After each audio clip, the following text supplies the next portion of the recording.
Hello dear student, मैं हूं Shailesh, faculty geography, और आप सभी का वेदांता आईएएस के इस ऑनलाइन प्लेटफॉर्म पर स्वागत करता हूं। तो आज हम लोग ज्योग्राफी की क्लास की शुरुआत कर रहे हैं और ज्योग्राफी में इससे पहले कि मैं शुरू करूं कुछ बातें आपको बताऊंगा और उसके बाद फिर हम लोग अपनी चर्चा की शुरुआत करेंगे। जहां तक प्रश्न मेरा है तो मैं अपने बारे में बहुत ज़्यादा नहीं बताना चाहूँगा, क्योंकि आप बाकी सीधे आप स्टडी के माध्यम से जान जाएंगे। अभी आपको इतना बता दूं कि मेरा करीब 7 साल से ज़्यादा का एक्सपीरियंस है आईएएस के कोचिंग में पढ़ाते हुए, और बहुत बड़े बड़े संस्थान हैं जिसमें मैं पढ़ा रहा हूं और ऑनलाइन क्लास बाकी जगह ऑफलाइन बड़े पैमाने पर जो है ऑफलाइन क्लासेस में लेता रहा हूं। और इसके साथ साथ आईएएस और पीसीएस दोनों, स्टेट पीसीएस और आईएएस में दोनों में मैंने आगे आप देखिए सारे चरण जो है प्री, मेंस और इंटरव्यू तक जाने का मुझे अवसर भी प्राप्त हुआ है, इसलिए सारा अनुभव है जो आपको मैं दे पाऊँ। और यहाँ आपको भूगोल में जो भी बताएंगे आप उसको पूरी तरह से ध्यान से सुनेंगे और उसको आप अपनी अप्लाई करेंगे। आपको हम अप्रोच के बारे में बताएंगे, आपको ज्योग्राफी को कैसे टैकल करना है उसके बारे में बताएंगे, ठीक है, और आपको कैसे एक विषय को दूसरे से जोड़ा जा सके वो भी हम आपको सिखाएंगे। तो चलिए बहुत ज़्यादा चर्चा न करते हुए शुरू करते हैं। तो ज्योग्राफी की क्लास है आपकी, और ज्योग्राफी में सबसे पहले शुरू करने से पहले हम लोग एक सामान्य रूप से एक संक्षिप्त में पहले एक देखने की कोशिश करते हैं कि ज्योग्राफी का एक संक्षिप्त एक सिलेबस क्या है और ज्योग्राफी का क्या रोल है आपके सिविल सेवा में और किस प्रकार कहाँ इसको मेंशन किया गया है। तो जैसे जब आप बात करें ज्योग्राफी की, भूगोल की, तो भूगोल आप देखें कि ये जीएस, अगर आप मेंस की बात करें तो मेंस की बात करो तो जीएस ये फर्स्ट पेपर में आपका जो फर्स्ट पेपर जीएस है, ठीक है, जीएस के फर्स्ट पेपर में आप जानते हैं जहां आपको इतिहास पढ़ना है, आर्ट एंड कल्चर, कला संस्कृति पढ़नी है, सोसाइटी पढ़ना है, वहीं आपको भूगोल भी पढ़ना है, ठीक है, फर्स्ट पेपर में। तो फर्स्ट पेपर में ये मेंशन है, लेकिन केवल फर्स्ट पेपर भी नहीं, थर्ड पेपर जब आप जीएस का पढ़ेंगे तो उसमें जो इकोनॉमी वाला खंड है, आगे हम आपको बताएंगे कि अर्थव्यवस्था वाला जो खंड है वो भूगोल से बहुत सारा जुड़ता है। जैसे जब आप बात कृषि की करते हैं, जब बात हम संसाधन की करते हैं, उद्योग की करते हैं, परिवहन की बात करते हैं, ठीक है, तो ये भूगोल में भी महत्वपूर्ण है और उसके साथ साथ अर्थव्यवस्था में भी महत्वपूर्ण है। तो वहां भी आपको क्या है, इसको भूगोल मेंशन नहीं है थर्ड पेपर में, लेकिन वहां भी आपको पर्याप्त इसका लाभ मिलेगा।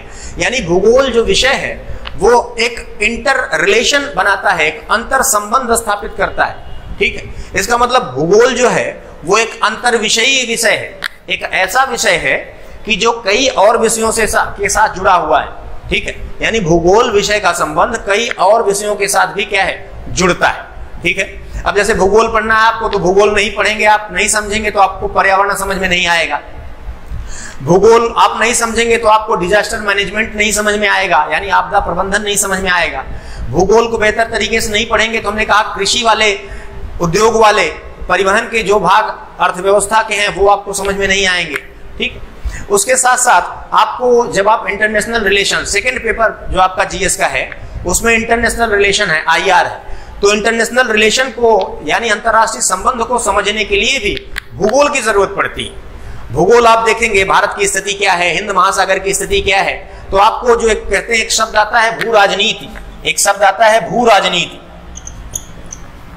भू राजनीति, जियोपॉलिटिक्स, इसको समझने में आपको आसानी होगी, जियोपॉलिटिक्स को समझने में आपको आसानी होगी, भू राजनीति आपको समझ पाएंगे आप, ठीक।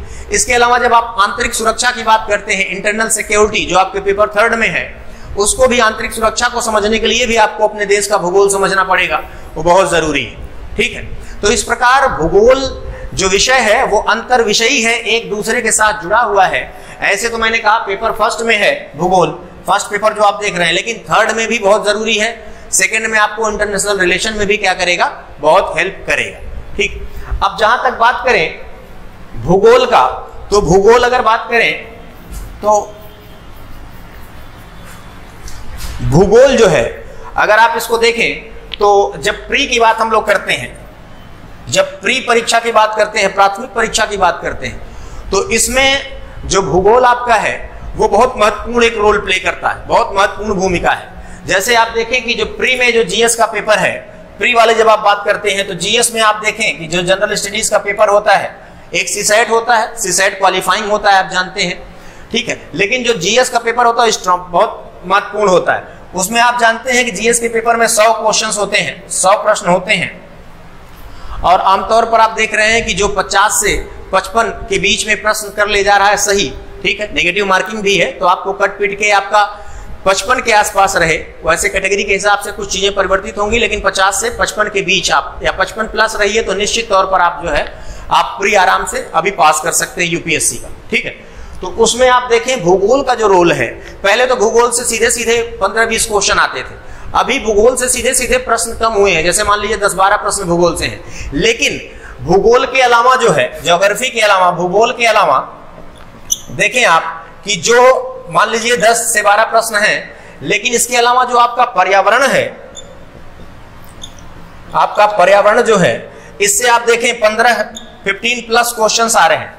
और आपको पर्यावरण के क्वेश्चन को करने के लिए भूगोल आपको समझना बहुत जरूरी है।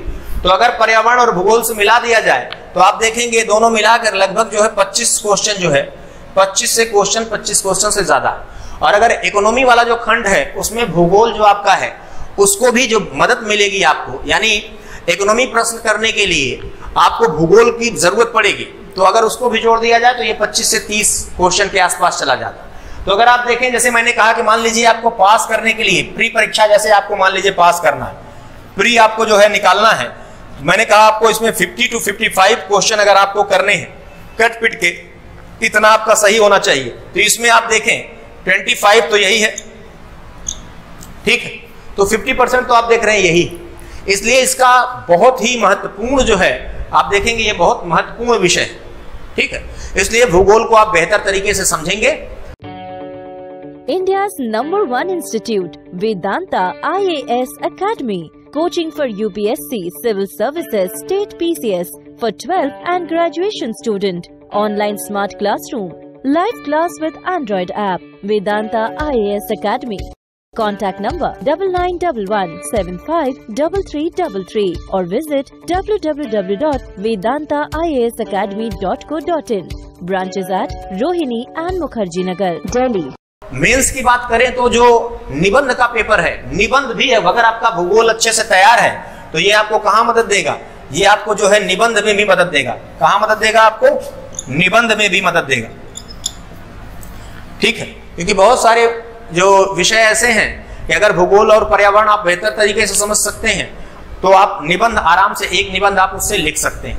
तो इसलिए बहुत महत्वपूर्ण विषय है, ठीक है, इसका रोल बहुत महत्वपूर्ण है। अब अगर इसको हम बात करें कि इसकी आखिर एक सामान्य तौर पर कि इसका सिलेबस क्या है, क्या क्या पढ़ना है हम लोगों को, ठीक है, तो इसको अगर बात करें तो इसमें देखिए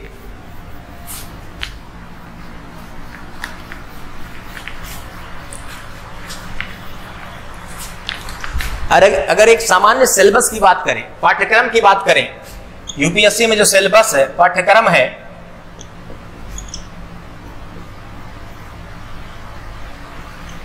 सिलेबस है, तो इसको अगर देखें तो इसमें आप समझें कि भूगोल जो है, ठीक है, इसमें आप देखें भूगोल का 2 पेपर, एक विश्व का भूगोल है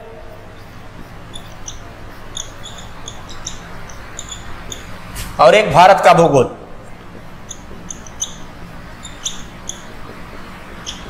ठीक है। फर्स्ट पेपर, जब विश्व की भूगोल की बात करते हैं तो इसमें आप समझें, इसमें बहुत सारी चीजें हैं, जैसे जो मान लीजिए आपका ब्रह्मांड और सौरमंडल वाला भाग है, आप कह लीजिए सौरमंडल वाला भाग है। हालांकि सौरमंडल की भूमिका आप प्रश्न में कम है, बहुत पीछे नहीं, इधर आप 7-8 साल से, 8 साल से 9 साल से देखेंगे तो सौरमंडल से प्रश्न बड़े कम आ रहे हैं, ठीक है, मेंस में तो आते ही नहीं, प्री में भी बहुत कम आ रहे हैं। तो ये भी है, जब आप पढ़ें तो ये देखें कि किस खंड की कितनी उपयोगिता है, तो उसके अकॉर्डिंग आप चीजों को पढ़ना समझें।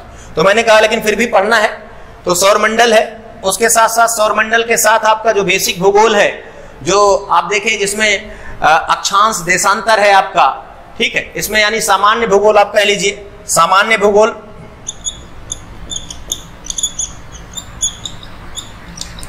सामान्य भूगोल में जैसा मैंने आपसे कहा कि जो आपका बेसिक भूगोल है, अक्षांश देशांतर हो गया, आप पृथ्वी की गतियां हो गई, ठीक है, और उसके साथ साथ आपका जो है अंतरराष्ट्रीय तिथि रेखा, यानी दिन का ज्ञान कैसे होगा, दिन रात कैसे हो रहा है, ऋतुओं का परिवर्तन कैसे हो रहा है, अंतरराष्ट्रीय तिथि रेखा क्या होती है, इंटरनेशनल डेट लाइन, ये सारी चीजें जो बेसिक हैं आपकी, वो सब आपके सामान्य भूगोल के अंतर्गत आ गए।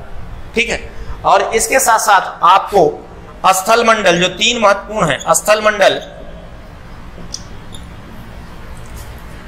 वायुमंडल और जल मंडल। ठीक, इसमें बहुत टॉपिक हैं।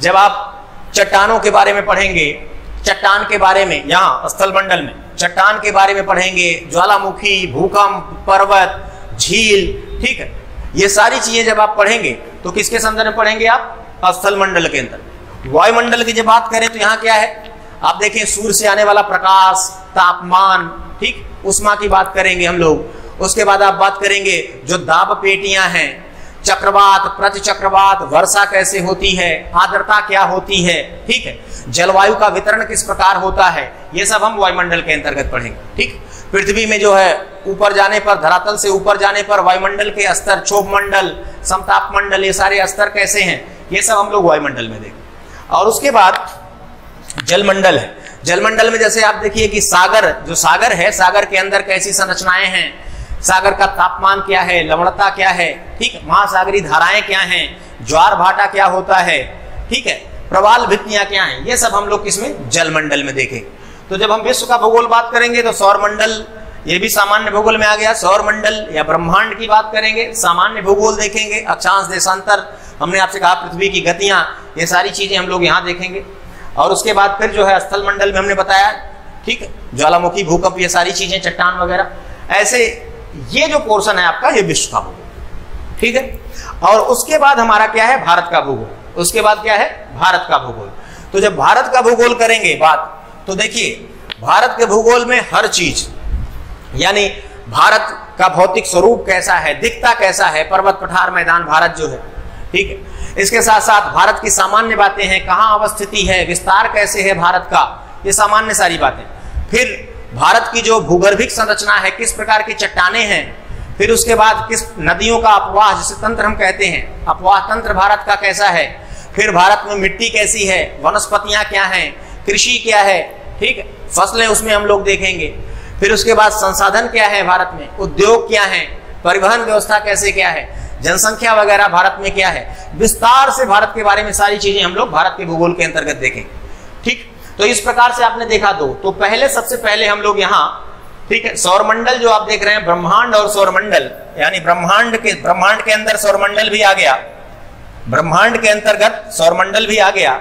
तो सबसे पहले हम लोग देखिए, ये भी ध्यान रखिए, इस खंड से प्रश्न आप कम आ रहे हैं, इस खंड से प्रश्न क्या है, कम आ रहे हैं। तो इस पे ये भी ध्यान देना है, इसमें जो महत्वपूर्ण बातें हैं उसको सीखते हुए आगे बढ़ना है। और इसके बाद आप देख रहे हैं, जैसे ये जो आप देख रहे हैं वायुमंडल, यहां से प्रश्न बहुत ज्यादा आते हैं, वायुमंडल से प्रश्न बहुत ज्यादा आते हैं। और उसके साथ साथ भारत का भूगोल जो है, यहां से प्रश्न सबसे ज्यादा आते हैं।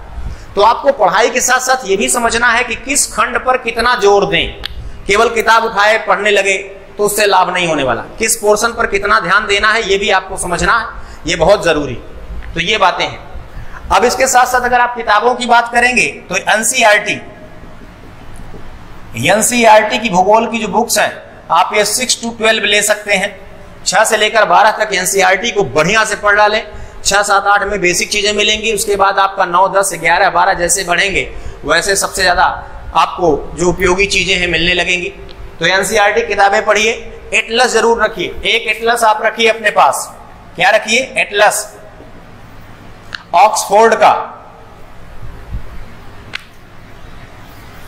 एक आपका ऑक्सफोर्ड का एटलस होना बहुत जरूरी, ऑक्सफोर्ड का एटलस होना बहुत जरूरी।